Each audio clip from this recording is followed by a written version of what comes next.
Holy crap. Okay, from the days of Joseph Okay. Smith to the present, wicked and evilly disposed persons have fabricated false and slanderous stories to the effect that the church in the early days of this dispensation engaged in a practice of blood atonement where under the blood of apostates and others was shed by the church as an atonement for sins.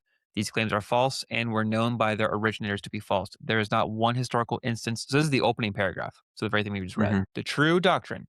Jesus Christ worked out the infinite and eternal atonement by the shedding of his own blood. He came into the world for the purpose of dying on the cross for the sins of the world. By virtue of that atoning sacrifice, immortality came as a free gift to all men, and all who would believe and obey his laws would, in addition, be cleansed from the sin through his blood. But under certain circumstances, there are some serious sins for which the cleansing of Christ does not operate, and the law of God is that men must then have their own blood shed to atone for their sins. Murder, for instance, is one of these sins. Hence, we find the Lord commanding capital punishment. What the? Hold on. Okay. Yep. Yep. Yep. This is two paragraphs later. Same page.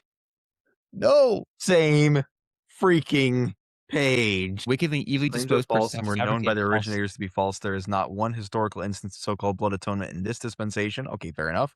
Nor has there been one event or occurrence, whatever, of any nature from which the slightest inference arises that any such practices either existed or was taught.